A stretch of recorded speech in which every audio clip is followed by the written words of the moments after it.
Hi, and welcome back to the peak of what my YouTube channel will ever become. This is a 7-part series detailing everything I would do if I could control every aspect of the next Mario Kart game. There's a lot to this, so I'd highly recommend watching the first video, not only because it explains in greater detail what I'm trying to achieve, but also because stuff mentioned there is kinda necessary to understand a lot of what I am going to mention here. I mean, I would recommend you watch all the videos, but if not, the least you need to watch is the general information video. Maybe the character video as well, but mainly the first one. The topic of this video is going to be the items. I've always thought that the items are the best example of what makes Mario Kart the king of kart racers. Think about it this way, the green shell, it isn't that noteworthy, right? Wrong. What other kart racer has their bog standard projectile being one that ricochets off of walls multiple times? Most kart racers have a standard missile that explodes when it hits anything, but Mario Kart does something more complicated as its generic item. It's actually odd that it's unique to Mario Kart, seeing as Mario Kart was the first kart racer, but I guess making something like that work and look good is something you have to be Nintendo to pull off. There have been some great items in the franchise. And there's also been the boomerang flower, but I wanted to really show off the variety of items we've had, as well as showing how crucial the interactivity between items is and making keen use of the mechanics of this new game. I want to start with the returning items, and before anything I want to go over how the new aiming mechanic would affect things. To recap, this game would return the mechanic of having 2 racers per kart. In order to make both players feel like they have an active role in the race, the player on the back would be able to aim certain items. Most of the items wouldn't really work with an aiming system, but there's still a few that could, and that's what I'm going to go through first. There would be 2 aiming methods. The first would be using an aiming reticle. When holding the item button, the reticle would appear on screen and could be moved with a mixture of stick and motion controls. As expected, the green shell would use this method, but the red shell could also use it if it was aimed backwards. Because the red shell homes in on opponents, the ability to aim it would be functionally useless, as your aim could never be as good as the shell's own homing. But because it loses its homing properties when thrown backwards, aiming it backwards would be perfectly fine. As well as these, the Bowser shell is also returning. It was such a fun item, and Baby Park was never the same without it. It would also use the same reticle method to aim. The final returning item to use this method would be the Fire Flower. The other method of aiming would be an aiming arc. The reason the reticle works for certain items is because they travel in a straight line. The reticle just shows you that line. The same does not apply to certain other items though, which, when thrown, travel in an arc in the air. Well, that's why certain items would use an arc instead. This would work the same way as the reticle, except it would show you the path the item would take through the air, and where it would land. Harder to effectively aim, but definitely worth it if you can pull it off. The main returning item that would use this is the banana peel, but the bob-omb would also use it. Otherwise, these items would all act the same, with the exception being that the banana peel would go back to trailing behind the player rather than orbiting them. I was never a fan of this change, and bananas trailing behind the player would be less overpowered as a defense now with aiming as a mechanic, so I'd like to see them go back to how they were before. And this would apply to triple mushrooms too, they wouldn't orbit the player either. There'd be a few returning items that would return without changes and without the ability to aim either. These would be the coin, mushroom, golden mushroom, star, lightning, blooper, bullet bill, boo, super horn, and piranha plant. There's a few more that would be returning without any changes, but I want to talk about those separately for reasons that will become clear. The blue shell would also return. Functionally the same, but it would have its wing design back. I always liked that design. Oh, and yes, Piranha Plant is a character and an item. I don't care, it doesn't bother me that much. The coin might be a controversial pick to return, seeing as a lot of people really don't like it, but I think the ability to turn specific items on or off would be really important here. It means that if you hate it, you don't have to have it in your game. Please bear that in mind when I tell you that the Thunder Cloud is also returning. Yeah, it was a terrible item, Reflecting on it, it was actually a pretty cool thing to have in the game. A bad item to get, but one which had advantages thanks to its speed boost and the ability to freely go off-road with it, as well as the ability to pass it on to other people so they were the ones to get shocked. I think it's actually a really well designed item, one that would add something to the game in the future, but which would have to be present in the game where you can turn it off.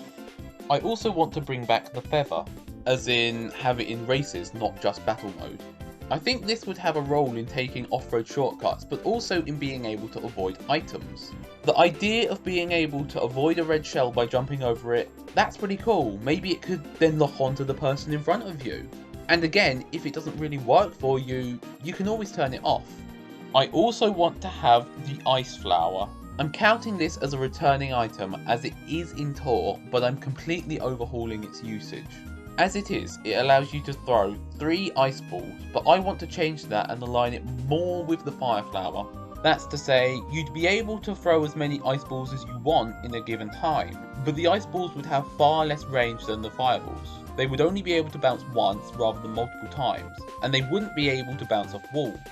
This is actually very similar to how the 2 items differ in New Super Mario Bros. Additionally, the ice flower freezes opponents instead of spinning them out, which keeps them moving in the same direction with the same momentum for maybe a couple of seconds. This means that if you're on a straight, the ice flower does very little, but if you're at a bend, you can force an opponent to fly straight off the edge of the course. This is actually a theme I want to lean into, the idea of similar items being useful at different times. There's 3 more items I want to bring back, all items that seem at first to be redundant, but actually offer a great depth to the item spread, at least as far as I see it. We're going to start with the fake item box. I once heard someone say that every Mario Kart game has either SNES Rainbow Road or the fake item box in it, but never both, and that's pretty hilarious, but also kinda sad. The poor fake item box isn't a bad item, but its similarities to the banana peel in terms of functionality make it seem pointless to keep around. I reject that notion. The 2 items are actually wonderfully balanced to specific scenarios. The banana peel has a couple of properties about it that I want to bring up. The first is that when you hit an opponent with it, they spin out. The second is that it can break red shells. Why do I bring this up? Because those 2 properties are different with the fake item box. The fake item box doesn't spin you out, rather it makes you trip. Spinning out slows you down, but doesn't kill your momentum entirely. Tripping means you do stop and have to build your speed up all over again. What does this mean? Well, it means the 2 items have different uses. The banana peel is offensively fairly lackluster, but defensively it's great, acting as a defense against a red shell. Meanwhile, the fake item box has no defensive capabilities as shells go right through it, but it's much better offensively, which is much more relevant now that aiming is a thing. The difference between them is the difference between an offensive and a defensive item. This balance would also be held by the star and the mega mushroom, which I'm also bringing back. On the surface, the mega mushroom is very similar to a star, except it doesn't make you truly invincible. The star, for example, can harm you when you're in mega mushroom state. But what it lacks in defensive capabilities, it makes up for offensively. The star can send enemies tumbling, stopping them dead, but the mega mushroom stops them dead while also flattening them, meaning their speed is hampered for a while. Additionally, being larger means the mega mushroom player is more likely to hit an opponent, so again, there's a very interesting balance at play here. The final item I want to bring back is actually my all-time favourite item, the Chain Chomp. This, unlike the other 2, was completely replaced by the Bullet Bill, but I think there is a place for both. They're both known for being powerful items that give you a boosted autopilot, but the implementations of that concept are very different. The Bullet Bill travels in more or less a straight line, and faster than the Chain Chomp, plus you're completely invincible in that state. With the Chain Chomp you don't go as fast, and the path it takes is much less straight, plus you can be hit while it's active, which releases it. However, if that happens, and also if it's just naturally released, it continues on and effectively becomes the most powerful projectile in the game. Also, the less straight path it takes makes it more likely to hit enemies, and all this makes it by far the better item from a defensive point of view. Meanwhile, the Bullet Bill is better for its speed. The Bullet Bill is far better when you're far behind and need to catch up to the pack, but the Chain Chomp is better when you're in the pack as it lets you take out opponents more effectively. This balance of utility for similar items is something that fascinates me and I would love to see it explored. Of course, this could only really work if the ability to turn certain items on or off was present. That way, if you see some of these as redundant, you don't have to have them.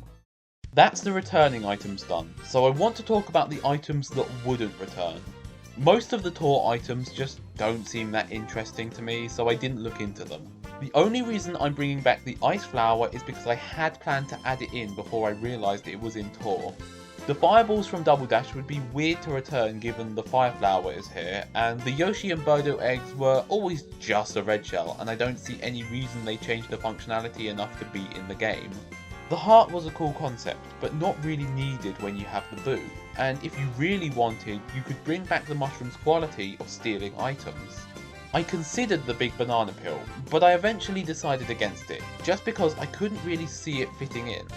The PAL was always a bit underwhelming to me, and the Tanuki Leaf was so ridiculously useless that I struggled to care much about it. The dropped 8 items are really the ones I think are more interesting. Firstly, the Crazy 8. This thing was never satisfying to use. It was basically just a star and a bomb that blew up every other item you tried to throw. There was no strategy to it, you just had to spam it and ideally as soon as you got it. I once had someone take the star and then run into the bomb, blowing me up. This thing was just dumb, it would have to go. Then there's the Boomerang Flower, and the idea seems cool, except it just doesn't work. It's a worse green shell in almost every way. I guess the idea could be that you can hit an opponent twice, once on the rebound, except that doesn't work because of the invincibility period after being hit the first time. Any advantage it has over the green shell is very situational, and it's always better to get a triple green shell, so it would absolutely go. Now I'd like to discuss the new items. Firstly, I want to add 2 lots of triple items, the triple coin and the triple bomb. Neither will have a massive impact, but I thought it would be a fitting addition. The first truly new item would be the grey brick block. This would be based on the grey brick blocks from 3D World and would be about the size of a player cart. It would act almost like a wall, as in players would bounce off it when they run into it, not getting damaged, just as if they'd run into a wall. Items like green shells or banana peels would ricochet or bounce off the brick block. This acts purely as an obstruction. It can, however, be broken. The large items, the Mega Mushroom, the Bowser Shell, the Bullet Bill and the Chain Chomp could all break it, as well as explosion items such as the Bob-omb and Blue Shell, but not the Star. Oh, and this item can't be aimed. The block has to be placed directly behind you. With the next 2 items, I really wanted to focus on how they could feed into the new aiming mechanic. The first of these would be Flood, which would allow you to shoot a blast of water at opponents. This wouldn't damage opponents, but it would push them away. On the surface, this might seem like a much worse projectile than most, but it would have the ability to push enemies off the track entirely, something most projectiles can't do. It would be aimed using the aiming reticle, which would give it a fair deal of versatility, especially if it can be used to push items and even stage hazards into enemies. So we have a new item to show off aiming reticles. Shall we have one for aiming arcs too? This would be the hammer. Based on the Hammer Bros hammer, this would actually work like the fire and ice flowers in that you can throw as many as you want in a given period. However, the big difference would be that it would be thrown in an arc rather than a straight line. This would give us another item to use aiming arcs for, and that means we actually have a new item to show off each of the new aiming methods. What makes this item different? Well, the banana peel spins out opponents, and the bob-omb blows them up, but the hammer would trip them instead. Being an arced variant of the fire and ice flowers makes it unique and useful in different scenarios as well. It has a greater attacking potency than flowers. In fact, the ability to throw multiple hammers would make it an extremely good offensive option on paper, even potentially more so than the bob-omb due to the fact that you get multiple opportunities to hit opponents. However, it lacks somewhat in the reliability field, seeing as arced items are harder to place even when aiming, and it would be very difficult to use defensively. The final item is the 1-up mushroom. This is actually a concept my brother came up with, but I like it a lot. This would coat you in a green glow and it would essentially be a one-time shield against any item. This would be similar to a star, except it's not time limited and you can keep it basically as long as you don't get hit. It could also be seen as similar to a banana peel being held behind the player, but it would defend from all angles rather than just from behind. And that's all the items. Now, there are a couple of things I want to bring up that are cool and that I considered but ultimately decided against. The first is special items, and while cool, I don't think it's realistic. In Double Dash, they were able to pair the characters up and give each pair a special item, but with so many characters, it would end up being unbalanced. Also, restricting certain items to certain characters, I don't think that's really ideal. I think being able to have the choice is much better. Of course, you could have it as an option that you can turn special items on or off, and that would be fine, but I'm still leaving it out for now. The second idea is another idea my brother came up with.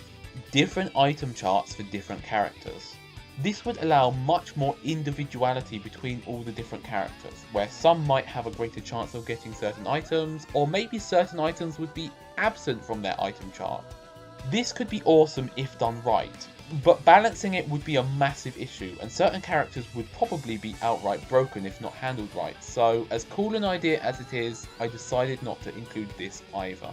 The final thing I almost had in this concept, and only took out in the final draft of this script, was the Poltergust. This would be an item that you aimed to suck in opponents, stage hazards and items, and then shot them out in a direction that you also aimed.